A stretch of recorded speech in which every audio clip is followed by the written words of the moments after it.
Hello,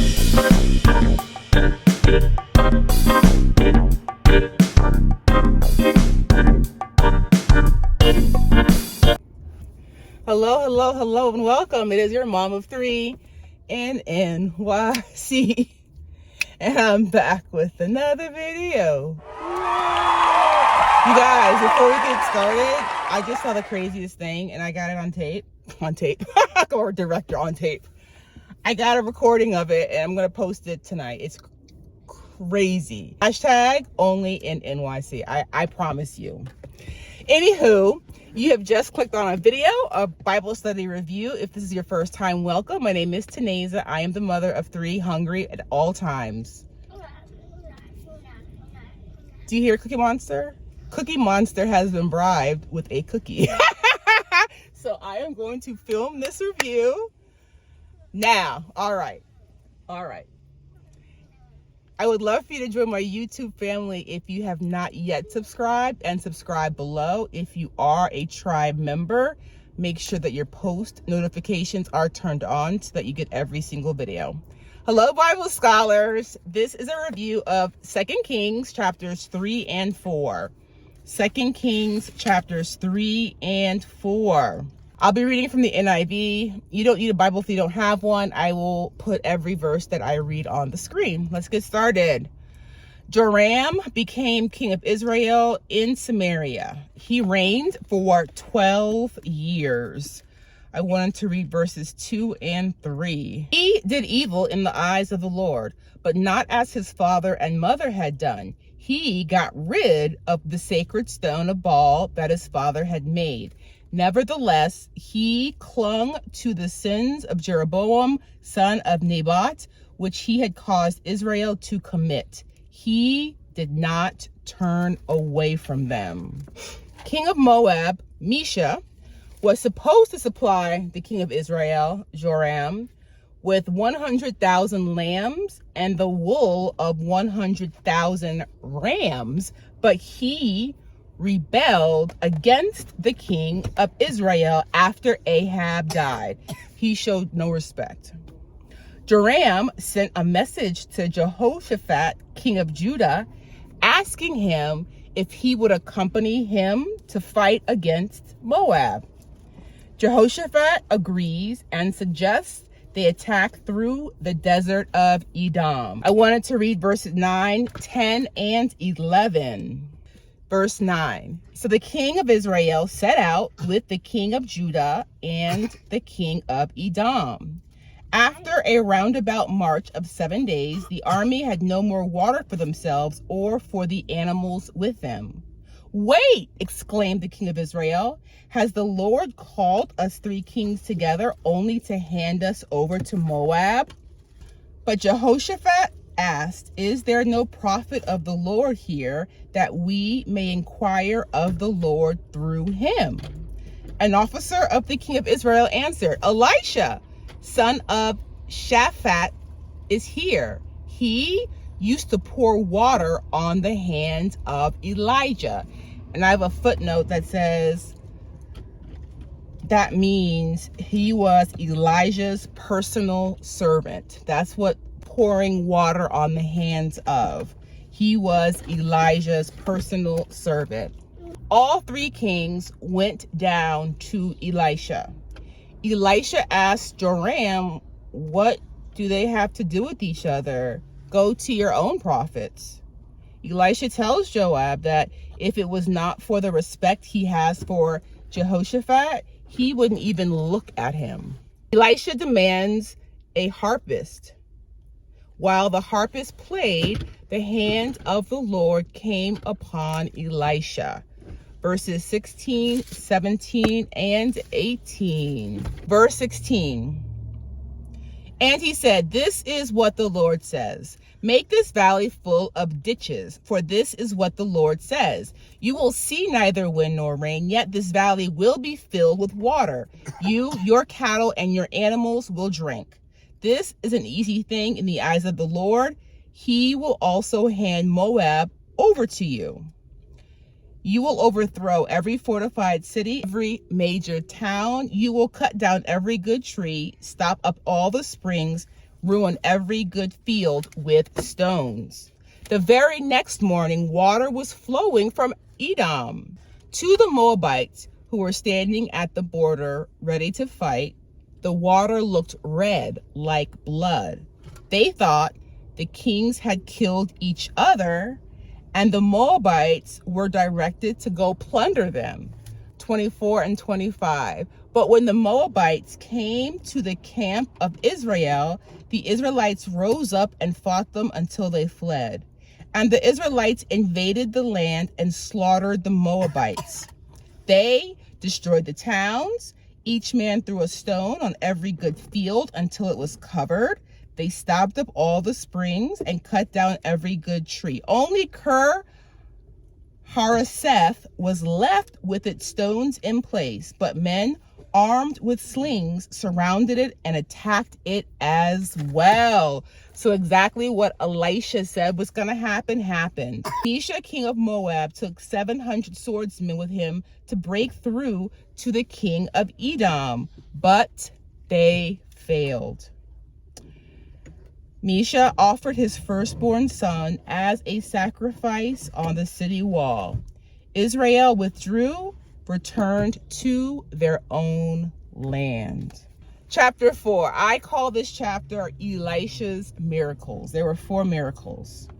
Miracle number 1, the widow's oil. The widow of one of Elisha's prophets, so her husband was a prophet of Elisha. He died. The widow cried out to Elisha. She explained to him that her husband's creditors, he owed money, were coming to enslave her 2 sons as payment due. Elisha asked her, "What do you have in your house?" "Nothing," she said, "but a little oil." Verse 3 and 4. Elisha said, "Go around, ask all your neighbors for empty jars. Don't ask for just a few. Then go inside, shut the door behind you and your sons. Pour oil into all the jars, and as each is filled, put it to one side."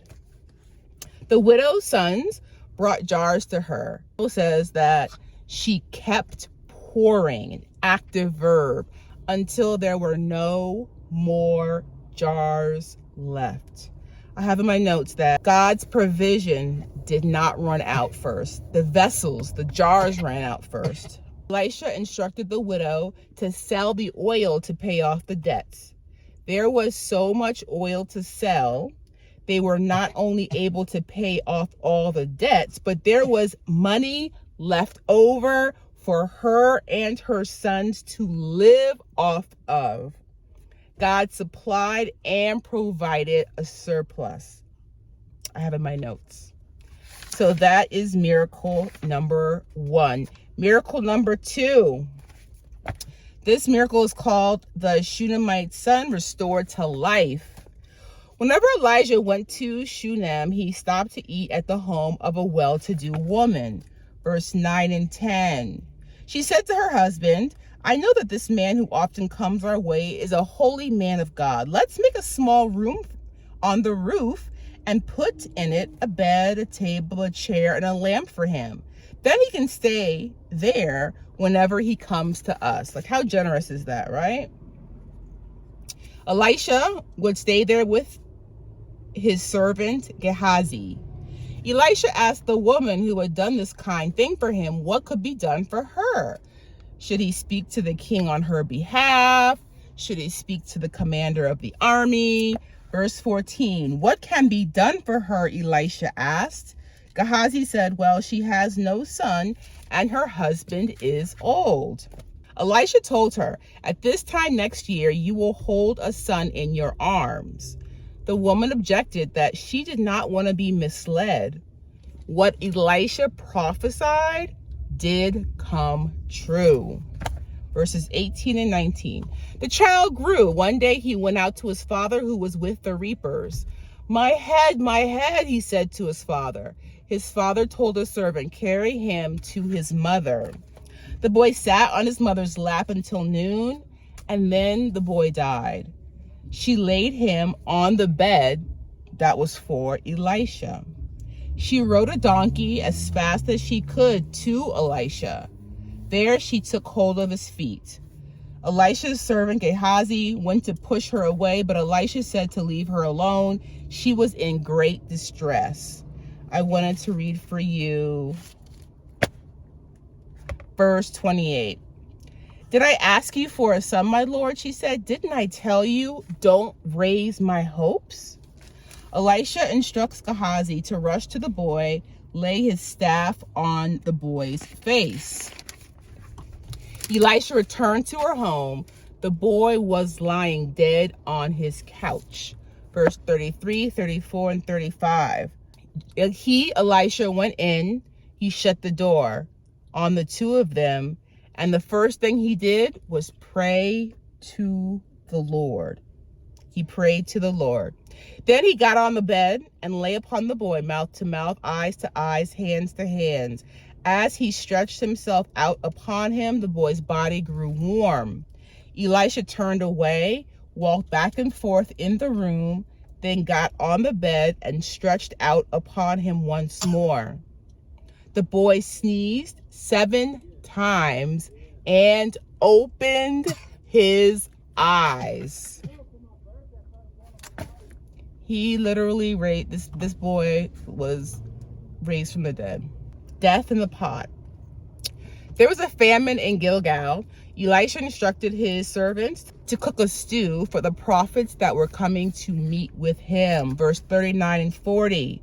One of them went out into the fields to gather herbs and found a wild vine. He gathered some of its gourds and filled the fold of his cloak. When he returned, he cut them up into a pot of stew, though no one knew what they were. The stew was poured out for the men, but as they began to eat it, they cried out, "O man of God, there is death in the pot," and they could not eat it. Elisha instructed them to get some flour. They put it in the pot, and the people were able to eat the stew. Feeding of 100.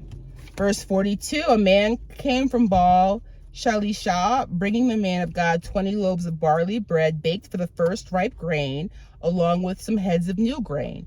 Give it to the people to eat, Elisha said. Elisha told him to give it to the people to eat. The Lord said they will eat and have some left over. The last verse of chapter 4. He set it before them. They ate and indeed had some left over, according to the word of the Lord. Well, scholars, what a pleasure this has been. As always, any questions, comments, or revelations that you may have, drop them in the comments below. Otherwise, enjoy the rest of your day, and I look forward to seeing you in our next review. We will be reviewing 2 Kings chapters 5 and 6. Bye for now, Bible scholars. I am done. We're gonna go now. Bye, Bible scholars.